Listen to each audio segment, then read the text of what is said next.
गंदे पानी की नहीं हो रही निकासी, लोग परेशान।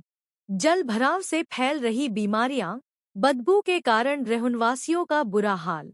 धौलपुर जिले के मनिया क्षेत्र के गांव फूलपुर में गंदे पानी की निकासी नहीं होने से ग्रामीणों को काफी दिक्कतों का सामना करना पड़ रहा है। ग्रामीण इस गंभीर समस्या को लेकर जिला प्रशासन एवं जनप्रतिनिधियों कई को शिकायत पत्र भी दे चुके हैं, लेकिन आज तक कार्रवाई नहीं हुई है। गांव फूलपुर में नालियों की सफाई नहीं होने से गांव की मुख्य गलियों में गंदा पानी जमा है। गंदा पानी जमा होने से यहां से निकलने वाले लोगों को काफी परेशान होना पड़ रहा है।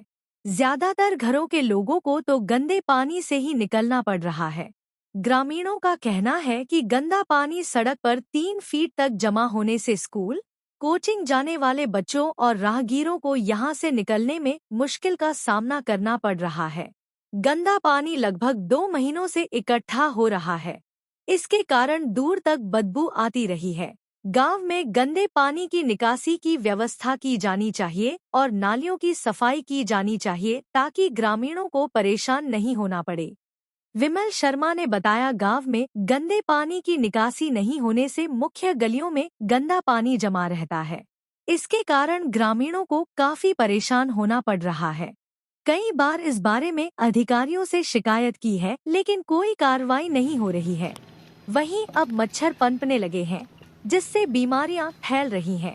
आसपास रहने वालों का बदबू के कारण बुरा हाल है। घरों में रहना तक दूभर हो रहा है।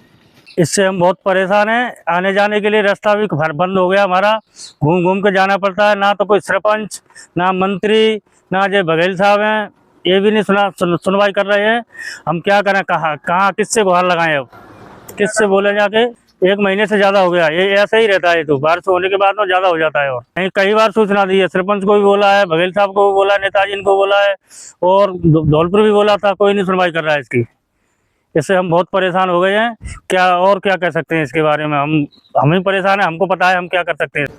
इसे लेकर क्या रोज हादसे हो रहे हैं। कोई साइकिल गिर जाती है, कोई मोटरसाइकिल गिर जाती है। अभी तो एक परसों के दिन मोटरसाइकिल वाला घायल हो गया, उसको प्राइवेट डॉक्टर के यहाँ दिखा के लाए।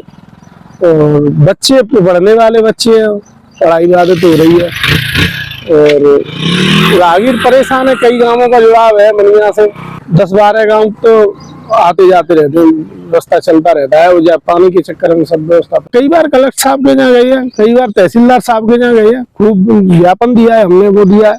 अतिक्रमण हो रहा है पूरी पोखर में, और अतिक्रमण को हटवाने के लिए खूब कलेक्टर साहब के यहाँ गई है। पर तहसीलदार वगैरह और ये पैसे खा गए, कोई खा गया है, पटवारी तहसीलदार जो भी है। कई बार वो आ गया, नोटिस भी लग गया अतिक्रमण हटाने का, कोई कार्रवाई नहीं। पानी निकलने के लिए कोई जगह नहीं है और पानी भरा हुआ है। ये तो बारिश का पानी भर जाता है। 5-6 गाँव जुड़े हैं, कई बार शिकायत करिए। राजाखेड़ा धौलपुर मार्ग पर 2 4 व्हीलर गाड़ियों में आमने सामने हुई भिड़ंत, 3 जने हुए घायल, 2 जनों को हायर सेंटर किया रेफर।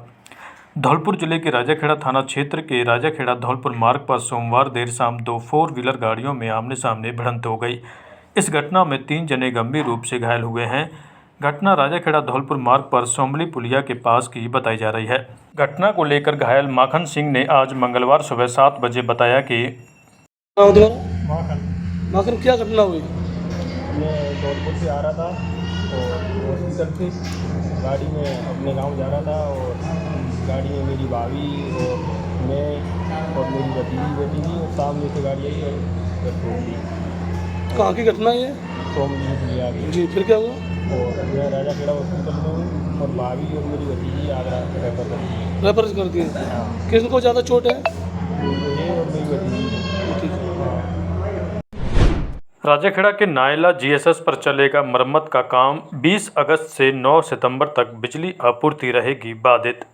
धौलपुर जिले के राजाखेड़ा के 33/11 केवी उप केंद्र नायला पर जर्जर विद्युत तंत्र के मरम्मत कार्य के कारण 20 अगस्त 2025 से 9 सितंबर 2025 तक बिजली आपूर्ति बाधित रहेगी। सहायक अभियंता आनंद तिवारी ने आज मंगलवार शाम 6 बजे बताया कि इस दौरान सभी 11 केवी फीडरों की विद्युत आपूर्ति प्रतिदिन सुबह 8 बजे से शाम 6 बजे तक बाधित रहेगी। इस दौरान पानी की व्यवस्था के लिए प्रत्येक 11 केवी फीडर पर रोटेशन के आधार पर लगभग 1 घंटे की विद्युत आपूर्ति प्रदान की जाएगी। शाम को विद्युत आपूर्ति सामान्य रूप से बहाल रहेगी। भैंस को बचाते समय तालाब में डूबने से व्यक्ति की मौत।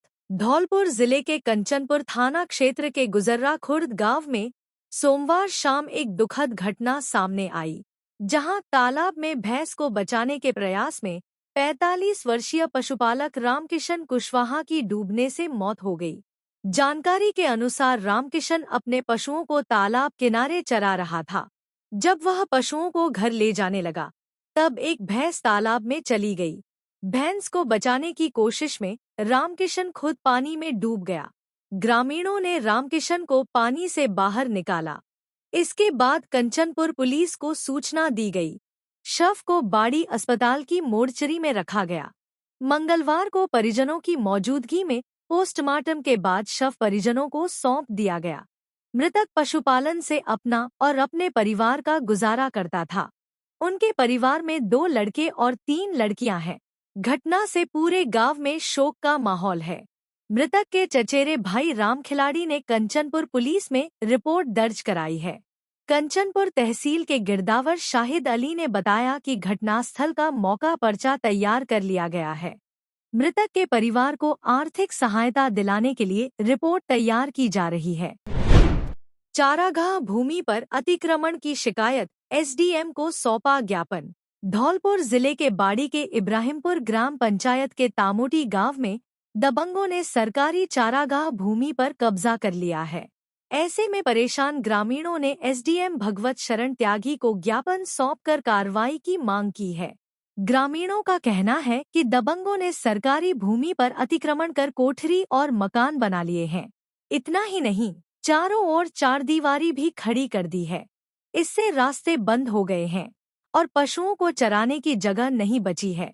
ग्रामीण रामस्वरूप, शिवराम, धर्मी, रामनिवास, बने सिंह, बिज्जे सिंह और राजेंद्र सिंह समेत कई ग्रामीणों ने आरोप लगाया है कि खाता संख्या 123 की जमीन पर कब्जा किया गया है। दबंगों ने इस जमीन पर पत्थरों की कच्ची बाउंड्री बना ली है। साथ ही कोठरी और मकान बनाकर खेती की जा रही है। इससे ग्रामीणों के पशु परेशान हैं और उन्हें खुले में चराया नहीं जा सकता। ग्रामीणों ने एसडीएम से मामले की जांच और कार्रवाई की मांग की है। हम एसडीएम साहब के पास आए। हमारे ग्राम तामोटी की जमीन को जो पड़ोस के गांव ने जोत रखी है, कब्जा कर रखा है, मकान बना रहे हैं, ढेर बाउंड्री फेंक दी है। इसके लिए हम गांव वाले सब परेशान हैं। हमारे सब रास्ता बंद है। इसलिए हम न्याय दिलाने के लिए श्रीमान एसडीएम साहब के पास आए कि हमारी समस्या दूर हो। अब एसडीएम साहब ने आपको क्या आश्वासन दिया है? हम तहसीलदार साहब के लिए लिख दी है कि तहसीलदार साहब पहुँचेंगे, इसका निराकरण करेंगे। विद्युत निगम के 2 कर्मचारियों की आपस में टकराई स्कूटी। महिला कर्मचारी के पति ने की दूसरे कर्मचारी से मारपीट। धौलपुर शहर के कोतवाली थाना क्षेत्र में विद्युत निगम कार्यालय के बाहर निगम के 2 कर्मचारियों की स्कूटी आपस में टकरा गई, जिसको लेकर एक स्कूटी पर सवार विद्युत महिला कर्मचारी के पति ने दूसरे विद्युत कर्मचारी की मारपीट कर दी। दोनों विद्युत कर्मचारियों के बीच मारपीट की खबर मिलते ही कोतवाली पुलिस मौके पर पहुंच गई। विद्युत कर्मचारी ने बताया कि निगम कार्यालय की छुट्टी के बाद वह कर्मचारी से मिलने के लिए ऑफिस के बाहर खड़ा था। इसी दौरान एक महिला विद्युत कर्मचारी अपने पति के साथ स्कूटी लेकर बाहर निकली, जहां महिला कर्मचारी की स्कूटी उसकी स्कूटी से टकरा गई, जिसको लेकर महिला कर्मचारी के साथ मौजूद उसके पति ने दूसरी स्कूटी पर सवार विद्युत कर्मचारी की मारपीट कर दी। घटना की खबर मिलते ही पुलिस मौके पर पहुंची, जहां से दोनों स्कूटी को कोतवाली थाने रखवा कर दोनों पक्षों से पूछताछ करते हुए मामले की जानकारी ली गई। बजरंग दल के राष्ट्रीय सह संयोजक किशन प्रजापति का किया स्वागत। धौलपुर बजरंग दल के राष्ट्रीय सह संयोजक किशन प्रजापति, जो कि रेल मार्ग से ग्वालियर राष्ट्रीय बैठक की तैयारियों का जायजा लेकर वापस दिल्ली लौट रहे थे। इस दौरान धौलपुर स्टेशन पर बजरंग दल के कार्यकर्ताओं द्वारा उनका स्वागत किया गया, जैसे ही ट्रेन प्लेटफॉर्म पर रुकी वैसे ही कार्यकर्ताओं द्वारा राजस्थानी साफा बांधकर और राम नाम का भगवा दुपट्टा पहनाकर उनका स्वागत किया। राष्ट्रीय सह संयोजक किशन प्रजापति ने कहा कि सभी नौजवान इस देश के प्रति अपनी जिम्मेदारी समझकर भारत को एक बार फिर विश्व गुरु बनाने के लिए अग्रसर हो। स्वच्छ नागरिक एवं नशा मुक्ति नौजवान बनकर देश को हिंदू राष्ट्र बनाना है। इस दौरान राम शर्मा, चंद्र प्रताप धाकरे, नरेश कुमार, दीपक पचौरी, रविंद्र प्रजापति, सीनू गुर्जर आदि कार्यकर्ता मौजूद रहे। बजरंग दल का कार्य देश भर में बढ़े। हम सभी नौजवानों के अंदर इस देश और समाज के प्रति अपनी जिम्मेदारी समझकर हम आने वाले समय के अंदर भारत को पुनः विश्व गुरु बनाने के लिए हम सब मिलकर एक स्वच्छ नागरिक और हमें नशा मुक्त युवा तैयार करके इस देश को पुनः हिंदू राष्ट्र की ओर बढ़ाना है और ये हमारा काम रहेगा। आगे जाकर हम इसी ऊपर काम करने वाले हैं। जय श्री राम। एडीईओ बनने पर ग्रामीण व स्कूल स्टाफ ने प्रधानाचार्य नीरू जैन को दी विदाई। धौलपुर जिले के राजकीय उच्च माध्यमिक बालिका विद्यालय बसई नवाब में प्रधानाचार्य नीरू जैन का हाल ही में अतिरिक्त जिला शिक्षा अधिकारी धौलपुर बनने पर स्टाफ और ग्रामीणों की ओर से मंगलवार को विदाई समारोह कार्यक्रम आयोजित किया गया। इस मौके पर अतिरिक्त जिला शिक्षा अधिकारी नीरू जैन ने कार्यक्रम समारोह में उपस्थित लोगों से कहा कि छात्र जीवन में अनुशासन का विशेष योगदान होता है। अनुशासन का पालन करने से ही छात्रों का सर्वांगीण विकास होता है। कार्यक्रम के दौरान अतिरिक्त जिला शिक्षा अधिकारी नीरू जैन ने विद्यालय परिवार को प्रिंटर और वाईफाई स्कैनर देने की घोषणा की। कार्यक्रम का संचालन कोमल सिंह कुशवाहा द्वारा किया गया। कार्यक्रम के दौरान पूर्व सरपंच सुंदर सिंह कुशवाहा और सरपंच प्रतिनिधि बंटी सोनी, प्रधानाचार्य मानसिंह की ओर से प्रधानाचार्य नीरू जैन के 10 वर्ष के कार्यकाल की सराहना करते हुए शाल व गुलदस्ता देकर जोरदार स्वागत किया गया। ट्रांसफार्मर बदलवाने को लेकर ग्रामीणों ने किया प्रदर्शन। स्कूल में पढ़ने वाले बच्चों को करंट लगने का अंदेशा। धौलपुर जिले की ग्राम पंचायत भरकुंजरा के गांव तिलौआ के ग्रामीणों ने गांव के राजकीय विद्यालय की दीवार से सटे पोल पर रखे क्षतिग्रस्त विद्युत ट्रांसफार्मर को लेकर प्रदर्शन किया, जहां ट्रांसफार्मर से लगातार हो रही स्पार्किंग एवं फॉल्ट से स्कूल में पढ़ने आने वाले विद्यार्थियों को करंट लगने का अंदेशा बना हुआ है। साथ ही तिलौआ मोड़ से गांव तक करीब 1 दर्जन क्षतिग्रस्त पोल एवं इंसुलेटर हैं, जिनको लेकर उन्होंने विद्युत विभाग के अधिकारियों के नाराजगी जताई है। ग्रामीणों का आरोप है कि समस्या को लेकर लाइनमैन, कनिष्ठ अभियंता एवं सहायक अभियंता से कई बार शिकायत कर चुके हैं, लेकिन बावजूद इसके संबंधित विभाग के जिम्मेदार अधिकारी व कर्मचारी लापरवाह बने हुए हैं। जिम्मेदार अधिकारियों की लापरवाही स्कूली बच्चों एवं ग्रामीणों की जान के लिए आफत बन रही है, लेकिन उन्हें ग्रामीणों को हो रही समस्या से कोई लेना देना नहीं है। स्थानीय ग्रामीण संदीप शर्मा, वीरेंद्र सिंह, सुकंदर, राकेश आदि ने बताया कि गांव के राजकीय विद्यालय की दीवार के सहारे रखा विद्युत ट्रांसफार्मर बुरी तरह से क्षतिग्रस्त हो गया है, जिसमें स्पार्किंग एवं फॉल्ट होते रहते हैं, जिस वजह से स्कूल जाने वाले बच्चों को करंट लगने का अंदेशा बना हुआ है। वहीं सरमथुरा रोड तिलौआ मोड़ से गांव तक करीब 1 दर्जन पोल जर्जर एवं कई पोल पर इंसुलेटर टूटकर तार सहित लटक रहे हैं, जिनसे कभी भी कोई बड़ी घटना घटित हो सकती है। ग्रामीणों ने सरमथुरा उपखंड अधिकारी अमन चौधरी से विद्यालय के पास रखे जर्जर ट्रांसफार्मर को जल्द बदलवाकर बच्चों के सुरक्षित भविष्य की बात की। साथ ही क्षतिग्रस्त पोल एवं पोल पर लटक रहे इंसुलेटरों की मरम्मत कराने सहित संबंधित समस्या का जल्द समाधान कराने की गुहार लगाई है। ग्राम पंचायत भरकुंजरा सरपंच बाबू सिंह ने संबंधित समस्या को लेकर एसडीएम अमन चौधरी सहित सहायक अभियंता एवं कनिष्ठ अभियंता के व्हाट्सएप पर लिखित में शिकायती पत्र भेजकर समस्या से अवगत कराया है। एसडीएम से जल्द समस्या समाधान कराने की अपील की है। विद्यालय के प्रधानाध्यापक हरिशंकर शर्मा ने जर्जर विद्युत ट्रांसफार्मर से हो रही स्पार्किंग की वजह से बच्चों को लेकर चिंता जताई है। साथ ही ट्रांसफार्मर खराब होने से विद्यालय में पानी का संकट बना हुआ है और बच्चे घर पानी पीने के लिए मजबूर हो रहे हैं। टीपी है जो मतलब आए दिन मतलब तिलौआ से हरिशंकरा तक मतलब जो जितने भी पोल हैं वहाँ पे 11,000 kV का तार लटका हुआ है और टूटने की आशंका है। और कई दिन पहले मतलब धोखेपुरा की भैंस भी मर गई थी।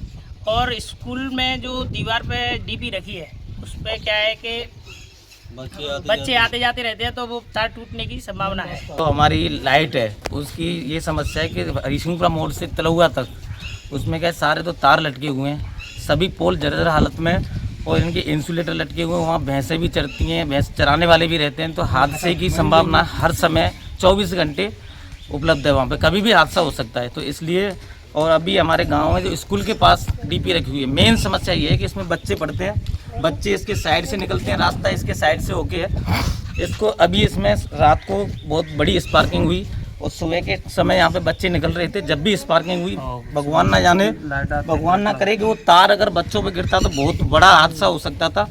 तो गवर्नमेंट से मैं यही कहना चाहूँगा कि इसको तुरंत इसे ठीक कराएं। जो भी जर्जर पोल, लाइन, डीपी, ट्रांसफार्मर जो भी हैं सबको एकदम दुरुस्त कराएं, ये आग्रह करूँगा मैं एसडीएम साहब से। हमारी ये सरमुद्रा रोड से तलुआ तक जो लाइनें हैं बिजली की, उसकी सारे तो पोल जर्जर हैं और इंसुलेटर हैं वो सब पंचर हैं। और स्कूल के पास रखी हुई ट्रांसफर में डेली आग लगती है और बच्चों को डेली खतरा है। और जयन साहब को बता दिया, कई बार हरिप्रसाद लाइनमैन को बता दिया, और 181 पे मैंने खुद ने शिकायत भी कर दी है, पर कोई जवाब नहीं आया वहाँ से।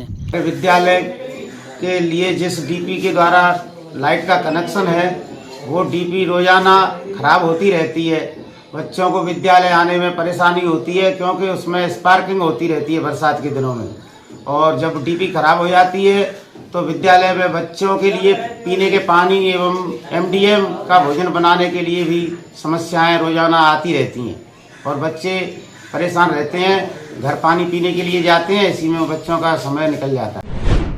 पहले मंगेतर ने शादी का दबाव बनाया तो युवती ने कर ली जीवन लीला समाप्त। धौलपुर शहर के सदर थाना क्षेत्र में एक युवती द्वारा अपनी जीवन लीला समाप्त करने का मामला सामने आया है। युवती पूर्व मंगेतर द्वारा शादी का दबाव बनाने और वर्तमान मंगेतर को फोटो भेजने से परेशान थी। मृतका के पिता ने सदर थाने में शिकायत दर्ज कराई है। मृतका के पिता ताराचंद ने बताया कि उसकी 22 वर्षीय बेटी प्रीति की शादी पहले मिश्रियापुरा निवासी त्रिलोकी के साथ तय की थी। त्रिलोकी और उसके परिवार ने शादी से मना कर दिया। इसके बाद ताराचंद ने प्रीति की सगाई टांडे का पूरा निवासी शनि के साथ कर दी। इसके बाद त्रिलोकी ने प्रीति पर शादी का दबाव बनाना शुरू कर दिया। उसने प्रीति के फोटो शनि के मोबाइल पर भेज दिए। इस घटना से परेशान होकर प्रीति ने 18 अगस्त की शाम को फंदा लगाकर जीवन लीला समाप्त कर ली। पुलिस ने मामले में धारा 108B के तहत केस दर्ज किया है। थाना प्रभारी शैतान सिंह मामले की जांच कर रहे हैं। मेडिकल बोर्ड से पोस्टमार्टम कराया गया है। मामले में जांच अनुसंधान जारी है। लाश को पोस्टमार्टम के लिए हॉस्पिटल लेके आए। यहाँ उस लड़की का बोर्ड से पोस्टमार्टम करवाया, जिसके पिता ताराचंद ने अपनी बेटी की संदिग्ध परिस्थितियों में मृत्यु होने के लिए रिपोर्ट दर्ज करवाई है थाने पर उसके द्वारा पेश की गई रिपोर्ट पर मुकदमा दर्ज कर लिया गया। अनुसंधान जारी है। 2 बाइकों की भिड़ंत में एक की मौत, एक महिला सहित 2 घायल। धौलपुर जिले के सदर थाना क्षेत्र के ओदी का पूरा गांव के पास मंगलवार की देर शाम एक भीषण सड़क हादसा हो गया। 2 बाइकों की आमने सामने की टक्कर में एक युवक की मौके पर ही मौत हो गई, जबकि एक महिला सहित 2 लोग गंभीर रूप से घायल हो गए। इनमें से एक की हालत नाजुक बताई जा रही है, जिसे उपचार के लिए हायर सेंटर रेफर किया गया है। मृतक की पहचान 30 वर्षीय उमाशंकर पुत्र हरिओम त्यागी निवासी कंसिल के रूप में हुई है। मृतक उमाशंकर प्रतिदिन मजदूरी के सिलसिले में धौलपुर आता था। मंगलवार की शाम वह काम से वापस अपने गांव लौट रहा था, तभी ओदी का पूरा गांव के पास उसकी बाइक की दूसरी बाइक से जोरदार टक्कर हो गई। हादसे में एक महिला सहित 2 अन्य लोग घायल हो गए हैं। घायलों को तुरंत स्थानीय लोगों की मदद से जिला अस्पताल पहुंचाया गया। डॉक्टरों ने एक घायल की हालत को गंभीर देखते हुए उसे हायर सेंटर रेफर कर दिया है। महिला का उपचार जिला अस्पताल में किया जा रहा है। घटना की सूचना मिलते ही सदर थाना पुलिस मौके पर पहुंची और मृतक उमाशंकर के शव को कब्जे में लेकर जिला अस्पताल की मोर्चरी में रखवा दिया गया है। धौलपुर के 2 चोर आगरा पुलिस ने पकड़े, 3 की तलाश जारी। धौलपुर जिले का एक स्वर्णकार खरीदता था चोरी के जेवरात। आगरा जिले की कागारौल थाना पुलिस ने लाइसेंसी राइफल चोरी की घटना का खुलासा करते हुए अंतर्राज्यीय गैंग के 2 शातिर बदमाशों को गिरफ्तार किया है। पकड़े गए आरोपी धौलपुर जिले के रहने वाले हैं, जिनके कब्जे से पुलिस ने चोरी हुई राइफल के साथ तमंचा, कारतूस व अन्य सामान बरामद किया है। पुलिस ने बताया कि 4 अप्रैल 2025 की रात ग्राम मसेलिया जैंगरा निवासी सुभाष चंद्र चाहर के घर में चोरों ने धावा बोलकर 5,70,000 रुपए नगद व सोने चांदी के आभूषण और उनके भाई चंद्रसेन की लाइसेंसी राइफल चोरी की थी। घटना को लेकर थाना कागारौल में मुकदमा दर्ज किया गया था। मामले की गंभीरता को देखते हुए पुलिस कमिश्नरेट की 7 विशेष टीमों का गठन किया गया। पुलिस टीम ने मुखबिर की सूचना पर रोझोली की तरफ से नहर के रास्ते बेमन के पास 2 आरोपियों को गिरफ्तार किया है। गिरफ्तार आरोपियों के कब्जे से पुलिस ने एक अवैध तमंचा, 2 जिंदा कारतूस, 315 बोर, 5 जोड़ी बिछुआ, 2 जोड़ी पाजेब, 2 सिक्के, 10,000 रुपए नगद, 1 हथौड़ा, 1 अपाची मोटरसाइकिल तथा चोरी की गई लाइसेंसी राइफल बरामद की है। पुलिस ने आरोपियों की निशानदेही पर परम सुख नगला रोड पर बने खंडहर में छुपाई हुई राइफल बरामद की है। पुलिस ने बताया कि चोरी के आरोप में धौलपुर जिले के कंचनपुर थाना इलाके के गांव सुखेपुर निवासी देवेंद्र पुत्र लाखन और नीरज पुत्र गब्बर को गिरफ्तार किया गया है। ये अंतर्राज्यीय स्तर के चोर हैं, जिनके खिलाफ कई आपराधिक मुकदमे दर्ज हैं। आरोपी देवेंद्र के खिलाफ धौलपुर और आगरा जिले में कुल 14 मुकदमे दर्ज हैं। वहीं आरोपी नीरज पर धौलपुर और आगरा जिले में कुछ 6 मुकदमे दर्ज हैं। सूत्रों से मिली जानकारी के मुताबिक चोरी के आरोप में गिरफ्तार किए गए आरोपी चोरी के जेवरातों को धौलपुर जिले के एक स्वर्णकार को बेचते थे, जिससे आगरा पुलिस पूछताछ कर सकती है। के रहने वाले हैं, धौलपुर में ही इनका जो गैंग है वो पूरा वहीं रहता है और वहीं पर ये आभूषण जो है वहीं के ज्वेलर्स को, लोकल ज्वेलर्स को बेचा करते थे। और इनकी चोरी जो है वो धौलपुर और ये अपना आगरा के बॉर्डर क्षेत्र में जो गांव है वहाँ पर ये चोरी करते थे। इनके ग्रुप के द्वारा और भी बहुत सारी चोरियाँ की गई हैं, जिसके लिए अभी हम लोग खुलासे के लिए प्रयासरत हैं। इनकी टीम के और जो मेंबर हैं वो अलग अलग चोरी में रहते थे। तो हमारे क्षेत्र में जो फतेहपुर सीकरी और कागरोल, किरावली, अछनेरा क्षेत्र में जो चोरी की घटनाएं पिछले कुछ दिनों में बढ़ी थी और तो उसी में ये गैंग है जो ये एक्टिव था और चोरी कर रहा था। तो इस अनावरण से इन लोगों के पकड़े जाने के बाद चोरी की घटनाओं में कमी आएगी और हमारी जो चोरी घटनाएं उनका खुलासा करने का क्या तरीका रहता था? आपराधिक इतिहास क्या था सर इनका? आपराधिक इतिहास पहले ये कई मुकदमे हैं इनके पास जो यहाँ के भी हैं और वहाँ राजस्थान के भी हैं। थाना सैपऊ, दत्वास, नंदनपुर, सरमाथुर, कंचनपुर राजस्थान और थाना कागरोल, यहाँ इन सब जगहों पर इनके ऊपर मुकदमे लिखे हुए पेशेवर चोर हैं। और इनके जो है मोडस ऑपरेंडी यही रहता था कि ये लोग रात में आते थे, अपना रैकी करते थे 1-2 दिन पहले और फिर जो गांव के आउटर के घर होते थे उनमें ये कूद कर और वहाँ पर जो भी इनको कीमती सामान मिलता था उसकी चोरी करके ये लोग। इसमें देखिए एक अभी अभियुक्त है जो इसमें वांछित है, लाखन, वो इस गैंग का सरदार है और उसके ही सब ये लोग टीम वाले हैं जो आसपास के गाँव हैं। कभी कोई आता था पर इसमें 2-3 लोग जो है वो फिक्स रहते थे, बाकी लोग चेंज होते रहे। क्या क्या बरामद हुआ है सर इन लोगों से? बरामद इसमें आभूषण है और राइफल है